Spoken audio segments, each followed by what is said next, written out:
प्यारे दोस्तों, मेरे प्यारे साथियों, हम लोग यहाँ पे डिस्कस करने जा रहे हैं काफी इंपॉर्टेंट एंड बेहतरीन प्रॉब्लम जो कि आपके इलेक्ट्रोस्टैटिक्स के हैं। ये हमारे साथ आप शुरुआत से लेके अंत तक बने रहिए ताकि सारे ट्रिकी पॉइंट, सारे कॉन्सेप्ट्स को कैसे प्रॉब्लम में सॉल्व करने के लिए यूज करना है वो पता चले। ये प्रॉब्लम कुछ नए प्रॉब्लम होंगे, कुछ जेईई एडवांस के प्रीवियस ईयर के प्रॉब्लम होंगे, तो उनके ऊपर हम लोग वर्कआउट करने जा रहे हैं। साथ में मैं आपको ये बताना चाहता हूं कि इलेक्ट्रोस्टैटिक्स का पूरा वीडियो लेक्चर्स आपके लिए JEE main, JEE advance level का हमने बना के रखा हुआ है। बहुत कम टाइम में पूरे सिलेबस को, इलेक्ट्रोस्टैटिक्स का पूरा सिलेबस बहुत बढ़िया से कराया गया है, तो जरूर से जाकर उसे देखिए। उसका लिंक मैंने डिस्क्रिप्शन बॉक्स में प्रोवाइड कर दिया है, राइट, तो जरूर से उसे जाके देखिए। दूसरी बात, इसके साथ साथ सारे चैप्टर्स फिजिक्स के अवेलेबल हैं, राइट। प्ले लिस्ट में जाइएगा तो वहां पे आपको मिलेगा, उसका भी लिंक मैंने प्रोवाइड कर दिया है। केमिस्ट्री और मैथमेटिक्स के भी कई सारे चैप्टर्स हैं, most of the chapters chemistry और मैथ्स के मिल जाएंगे, जहां पे बहुत कम टाइम में बेहतरीन वे में कॉन्सेप्ट्स के अंडरस्टैंडिंग के साथ आपको बताया गया है कि किस तरीके से यहाँ पे हम लोग कॉन्सेप्ट को समझते हुए प्रॉब्लम में अप्लाई करें, मेंस और एडवांस के पॉइंट ऑफ व्यू से, राइट। तो ये पॉइंट है यहाँ पे। बाकी और भी कई सारे लेक्चर्स आएंगे जिसको आपको कंटिन्यूअसली आप हमारे को फॉलो कीजिए, आप हमारे चैनल को सब्सक्राइब कर लीजिए, बेल आइकन को प्रेस कर दीजिए ताकि जो भी नए वीडियो लेक्चर्स आए वो आपके पास डायरेक्टली जो है सबसे पहले उसकी नोटिस आ सके और आप उसे देख सके, राइट। बढ़ते हैं आगे और हम लोग स्टार्ट करते हैं प्रॉब्लम्स को करना जो बहुत इंपॉर्टेंट है, राइट। मेरे प्यारे दोस्तों, मेरे प्यारे साथियों, बढ़ते आगे और अगले प्रॉब्लम के ऊपर डिस्कस करता हूं मैं, जो कि पिछले प्रॉब्लम से रिलेटेड है। बहुत ही ट्रिकी प्रॉब्लम है, राइट। ये काफी इंपॉर्टेंट प्रॉब्लम है। मैं इस प्रॉब्लम को जो है काफी कम टाइम में किस तरह से सॉल्व किया जाता है उसके ऊपर वर्कआउट करेंगे हम लोग, राइट। और ये इनफैक्ट आईआईटी में प्रीवियस ईयर में आया हुआ प्रॉब्लम है। मेरे प्यारे दोस्तों, मेरे प्यारे साथियों, मैं यहाँ पे काफी इंपॉर्टेंट एंड ट्रिकी प्रॉब्लम को सॉल्व करने जा रहा हूँ, वो भी बहुत कम टाइम में। और ये प्रीवियस ईयर जेईई एडवांस में आया हुआ प्रॉब्लम है, राइट। तो देखते हैं इस प्रॉब्लम को कैसे बेसिकली कम से कम टाइम में कंसेप्चुअली प्रॉब्लम को कैसे हम लोग कर सकते हैं। अब देखिए, इस प्रॉब्लम को मैं स्क्रीनशॉट दे दूंगा, राइट। मैं प्रॉब्लम पढ़ने जा रहा हूं, ध्यान से सुनते जाइएगा कि क्या प्रॉब्लम है एग्जैक्टली। तो प्रॉब्लम कहा गया कि भाई कि एक सॉलिड कंडक्टिंग स्फीयर है, सॉलिड कंडक्टिंग स्फीयर, तो बना भी लेते हैं सॉलिड कंडक्टिंग स्फीयर। तो एक सॉलिड कंडक्टिंग स्फीयर है और इसके ऊपर चार्ज बोला गया कि भाई कि क्यू है, is surrounded by an uncharged concentric conducting hollow sphere. तो इसके अराउंड जो है कंसेंट्रिक एक स्फीयर है और इसके अराउंड एक कंसेंट्रिक स्फीयर बना लेते हैं और वो कंडक्टिंग है, अनचार्ज है, कोई चार्ज नहीं है। दोनों का सेंटर ऑब्वियस कंसेंट्रिक होगा तो कॉमन ही होगा, राइट। अब कहा गया कि इन दोनों के बीच का potential difference, let the potential difference between the surface of the solid sphere and that of the outer surface of the hollow sphere। ये जो है इसका और इस hollow sphere का जो outer surface है उसके बीच का potential difference प्रॉब्लम में v के इक्वल दे रखा है, v के इक्वल दे रखा है इन दोनों का, राइट। तो इन दोनों का बीच का पोटेंशियल डिफरेंस v के इक्वल दे रखा है, किसके बीच में, ये वाला स्फीयर और outer surface of the outer sphere. अब कहा गया कि मैंने सपोज इसको जो है मतलब बाहर वाले को चार्ज -3 क्यों दे दिया, इसको चार्ज -3 क्यों दे दिया, पहले अनचार्ज था, अब चार्ज -3 क्यों दे दिया गया। मतलब क्या हुआ जी कि मैं अलग से एक फिगर बना लेता हूं, एक अलग से फिगर बना के बताता हूं मैं। ये है जी और ये सपोज है स्फीयर, अब चार्ज -3 क्यों दे दिया गया, इसके ऊपर तो पहले चार्ज क्यों था ही। तो कहा गया कि भाई कि नया वाला पोटेंशियल डिफरेंस कितना होगा, what will be the new potential difference, right. ये पॉइंट है यहाँ पे। मैं कहूंगा सीधा नया पोटेंशियल डिफरेंस वही रहेगा, कुछ भी कैलकुलेशन नहीं करना है। The new potential difference will remain same. अब कहोगे इतनी जल्दी कैसे हो गया भाई सर, इतनी जल्दी कैसे वर्कआउट कर देंगे, ये तो आईआईटी में प्रॉब्लम है, 15 सेकंड से भी कम लगेगा, 10 सेकंड से भी कम लग गया। बिल्कुल कॉन्सेप्ट्स के हिसाब से, कोई तुक्केबाजी नहीं, कुछ नहीं, कॉन्सेप्ट समझिए बात को। कॉन्सेप्ट ये है dv equal to minus of E dot D R, होता ही नहीं होता है, dv equal to minus of E dot D are.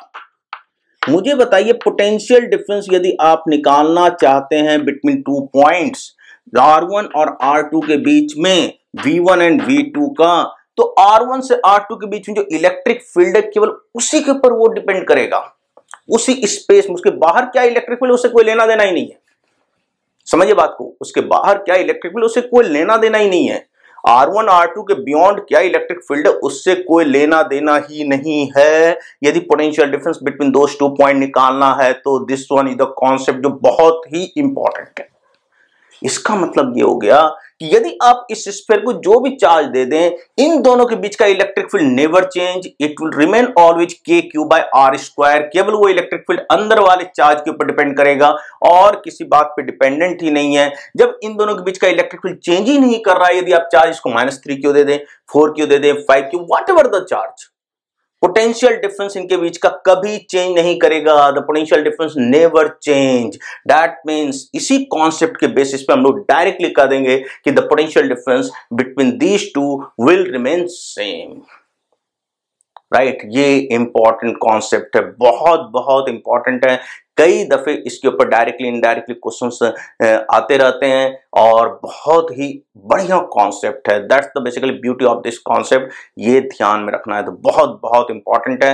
Right, तो हम लोग आगे बढ़ते हैं। अब आगे कुछ और प्रॉब्लम्स के ऊपर डिस्कस करते हैं जो कि बेसिकली आपके लिए काफी एप्लीकेशन के पॉइंट ऑफ व्यू से, कॉन्सेप्ट्स के समझने के पॉइंट ऑफ व्यू से इंपॉर्टेंट होंगे। राइट, तो बढ़ते हैं आगे। देखिए अब हम लोग बात कर रहे हैं अब नेक्स्ट प्रॉब्लम के ऊपर।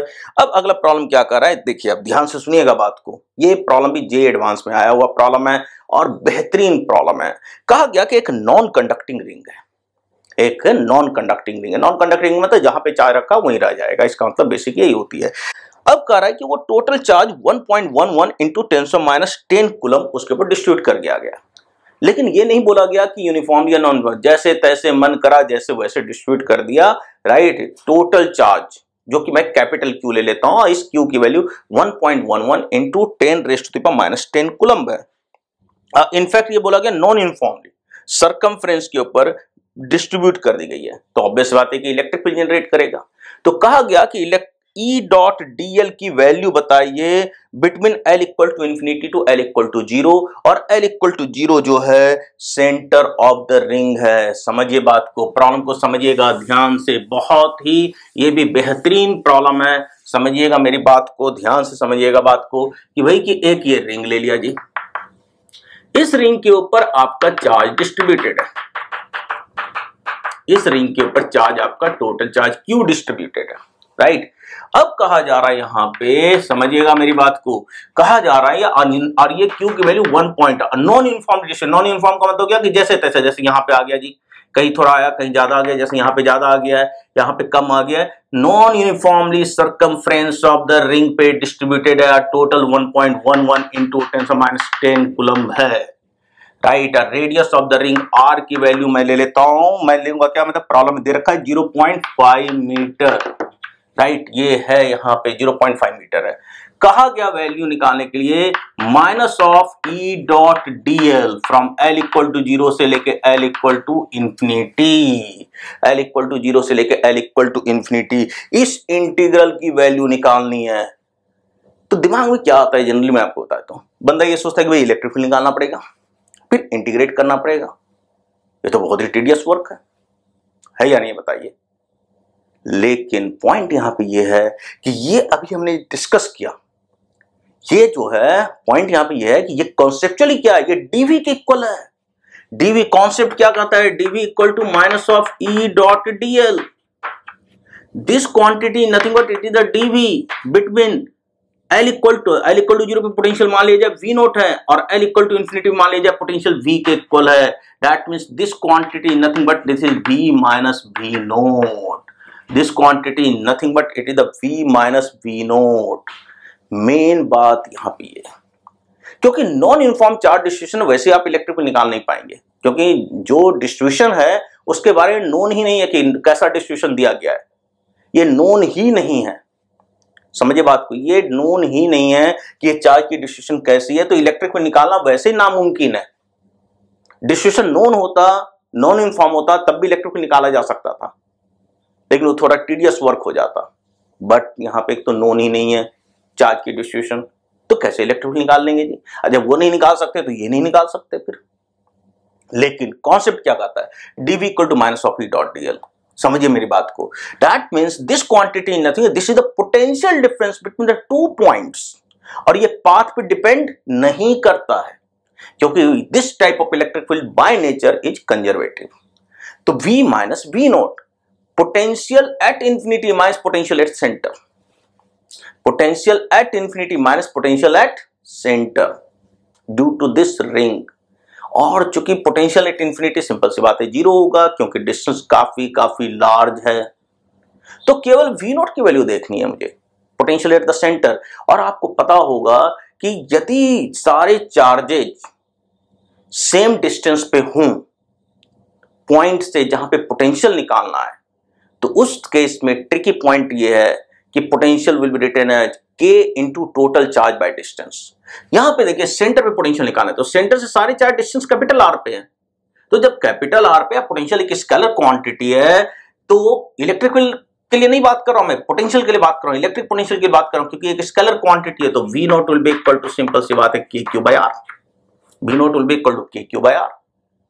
ये तभी लगाएंगे जब यहां पे ये बेसिकली रिंग वाली बात है। रिंग के केस में इस सेंटर ऑफ द रिंग से सारे चार्जेस सेम डिस्टेंस पे हैं, इसलिए हम लोग ये लगा सकते हैं। इट्स बिहेव लाइक भाई कि सारे मतलब एक तरह से डिस्टेंस कैपिटल R पे एक पॉइंट चार्ज को जो रख देंगे वही बेसिकली इस रिंग की वजह से सेंटर पे पोटेंशियल होगी। क्यों? क्योंकि सेंटर से सारे चार्जेस सेम डिस्टेंस पे। मेन बात यहाँ पे ये है। K की वैल्यू कितनी हो जाएगी बताइए? 9 × 10⁻⁹ SI यूनिट होती है। Q की वैल्यू 1.11 × 10⁻10 हो गया जी, और रेडियस जो है 0.5 मीटर हो गया।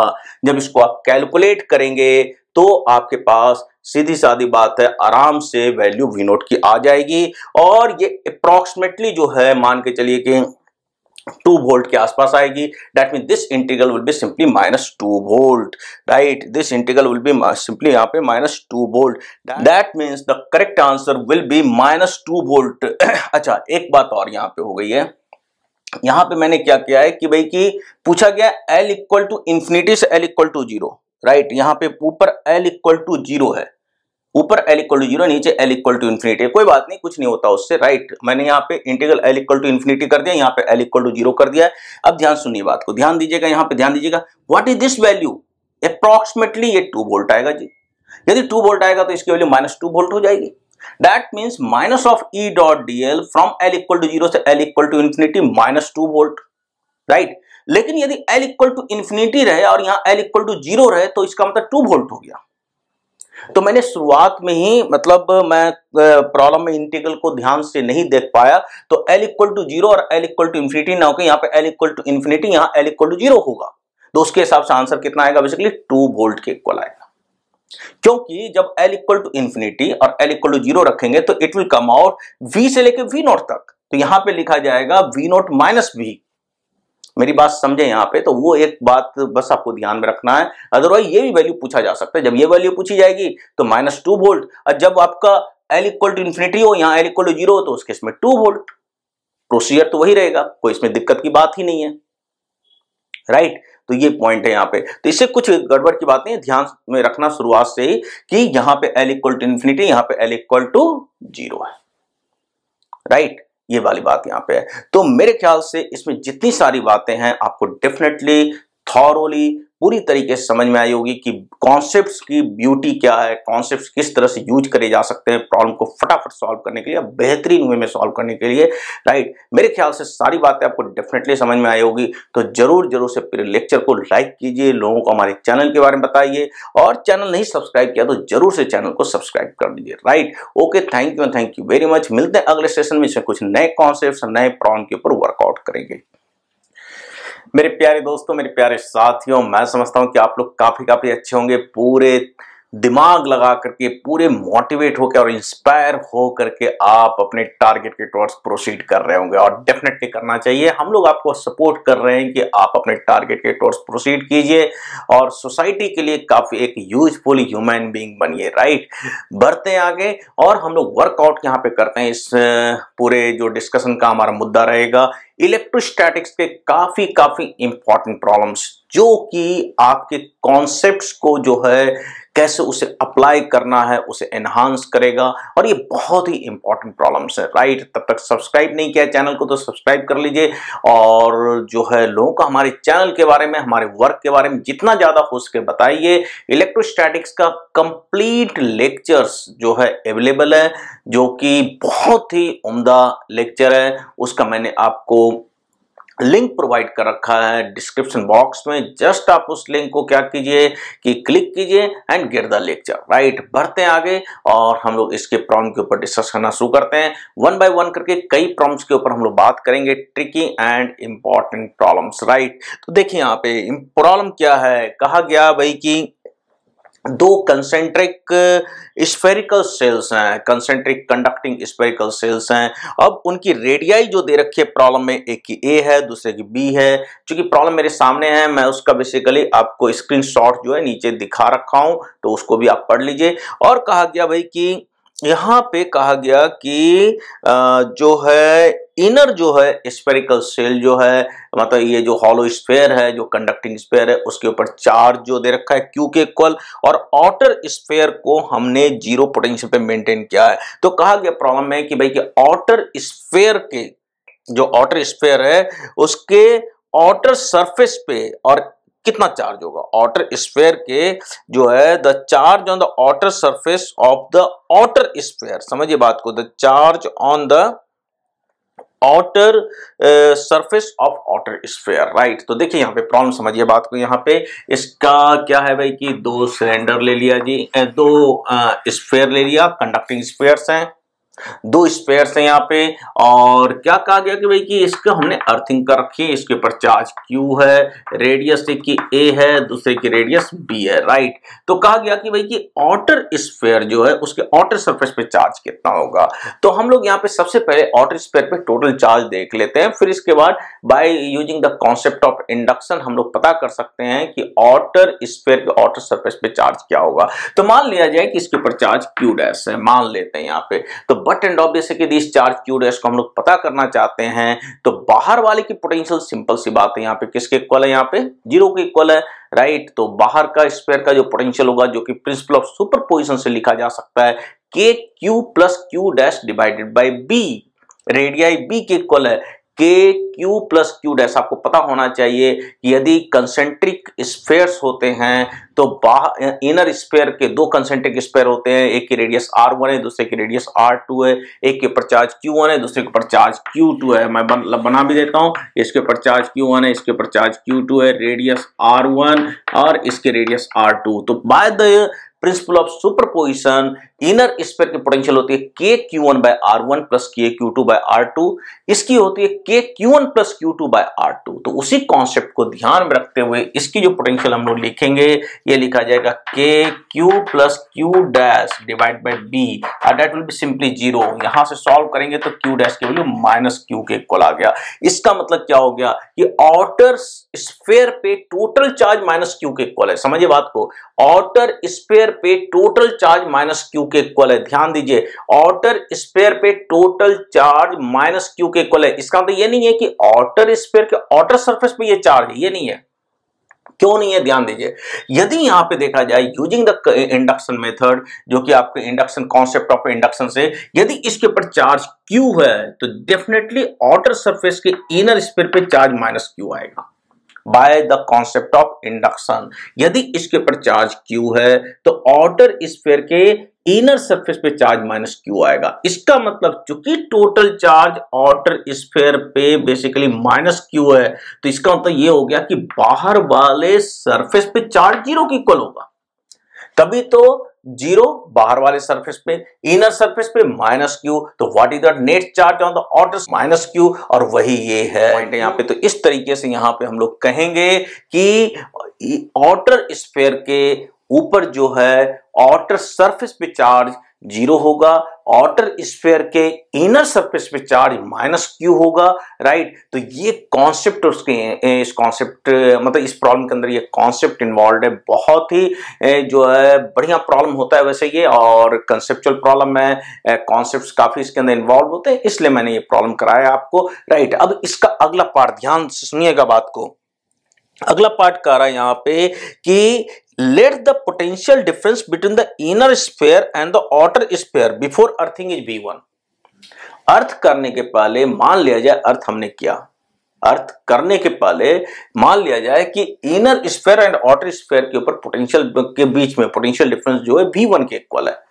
इनर स्फीयर अर्थ करने के पहले, समझिए बात को, अर्थ करने के पहले, अर्थिंग नहीं है यहां पे, और अर्थ करने के पहले मतलब अर्थिंग अभी नहीं है, था, जब अर्थिंग नहीं था तो उस केस में इसके बीच का पोटेंशियल डिफरेंस बेसिकली V1 के इक्वल है। तो अर्थिंग करने के बाद कितनी पोटेंशियल डिफरेंस दोनों के बीच में रहेगी, राइट, ये पॉइंट है यहां पे। तो it will be simply V1। ये काफी ट्रिकी प्रॉब्लम है, आपको बता दो, बढ़िया प्रॉब्लम है। कई लोग इसको थोड़े लेंदी वे में सॉल्व करेंगे, मैं आपको जो बता रहा हूं काफी कंसेप्चुअल तरीके से बता रहा हूं कि कैसे इस प्रॉब्लम को कंसेप्चुअली जो है बिना किसी खास वर्किंग के करेंगे, राइट। बात यहां पे क्या है कि इन दोनों के बीच का जो पोटेंशियल डिफरेंस है वो इस बात पे डिपेंड करेगा कि इनके बीच में इलेक्ट्रिक फील्ड क्या है। क्यों? क्योंकि dV होता है minus of E dot dr, और यदि आप इसे इंटीग्रेट करेंगे V1 से V2 एंड R1 से R2, तो बेसिकली R1 से R2 के बीच का जो R1 और R2 के पॉइंट पे जो पोटेंशियल डिफरेंस होगा वो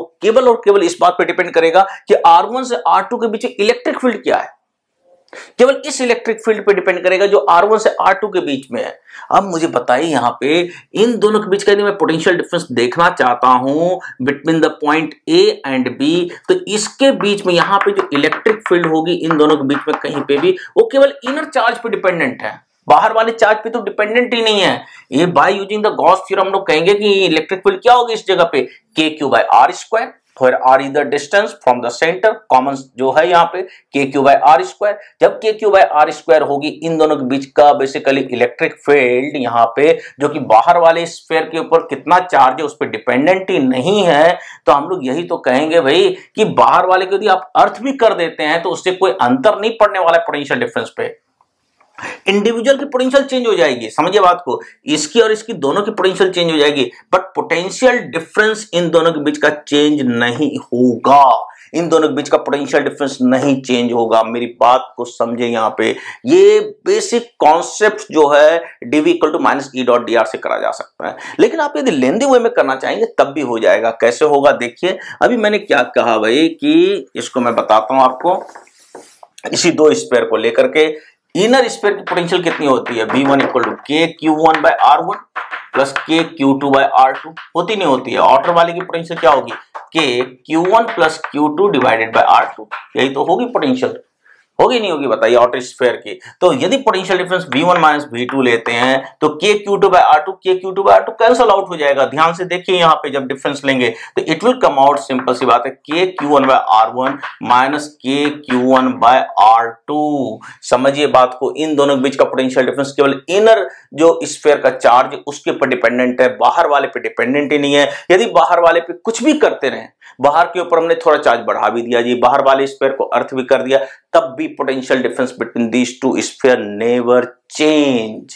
हाँ, इनर वाले को करेंगे तब होगा, राइट। बाहर वाले के ऊपर थोड़ा चार्ज एक्स्ट्रा डाल दिया या उसको अर्थिंग कर दिया, इन दोनों के बीच का पोटेंशियल डिफरेंस कभी भी चेंज नहीं करेगा, क्योंकि इनके बीच का इलेक्ट्रिक फील्ड केवल और केवल Q1 पे डिपेंडेंट है। अब from dV equal to minus E dot dr से हम लोग यही कहेंगे the potential difference between these two sphere never change, right. तो पोटेंशियल डिफरेंस वही रह जाएगा। तो ये बहुत बहुत इंपॉर्टेंट एंड ट्रिकी प्रॉब्लम मैंने आपके सामने सॉल्व किया है, बहुत ही इंपॉर्टेंट है, बहुत ही इंपॉर्टेंट है। मैं यही कहूंगा कि जो मैंने आपको कॉन्सेप्ट्स बताया बहुत ही इंपॉर्टेंट है जो मैंने आपके साथ डिस्कस किया, राइट।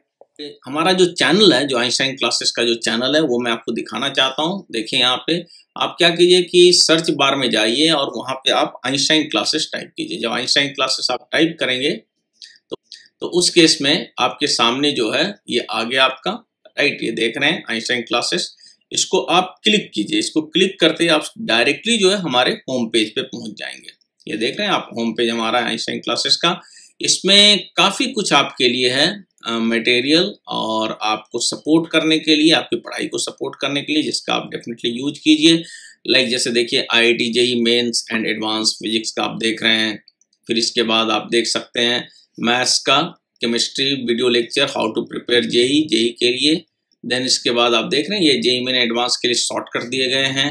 फिर JEE मेन एडवांस के लिए क्वाड्रेटिक इक्वेशन है, देन मैथ्स का डेफिनेट इंटीग्रेशन है। बहुत सारे लेक्चर्स हैं जो आपके लिए बनाए गए हैं। नीट PMT की प्रिपरेशन यदि कोई कर रहा है तो उसका भी हमने वीडियो लेक्चर कई सारे बना रखा है, तो उसको आप देख सकते हैं। फिर क्लास 12th के लिए मैथ्स फिजिक्स केमिस्ट्री वगैरह के लिए जो है how to prepare for CBSE, ये सारा कुछ है। मैट्रिक्स का चैप्टर है, ये सब आप देखिए। डिटर्मिनेंट देखिए, कई सारे चैप्टर्स हैं। इसी तरह से क्लास 12th का एक अलग सेक्शन बना हुआ है जिसमें डिफरेंट चैप्टर्स हैं हर सब्जेक्ट के, वो आप देख सकते हैं। फिर क्लास 11th जो देखिए, क्लास 11th का आप देख सकते हैं डिफरेंशिएशन, इंटीग्रेशन, फिजिक्स, काइनेमेटिक्स वगैरह बहुत कुछ यहाँ पे आपको मिलेगा। फिर क्लास 10th का है, कैट MBA प्रिपरेशन के लिए भी है। इस तरह से आपको कई सारे डिफरेंट लेवल पे वीडियो लेक्चर्स कई सारे सब्जेक्ट्स को आपको मिल जाएंगे, जो कि आपके पढ़ाई के लिए सपोर्ट कर सकता है। तो डेफिनेटली आप इसका यूज कीजिए, राइट। दूसरों को बताइए इस चैनल के बारे में ताकि वो भी उसका बेनिफिट ले सकें, right. Okay, thank you and thank you very much. मिलते हैं।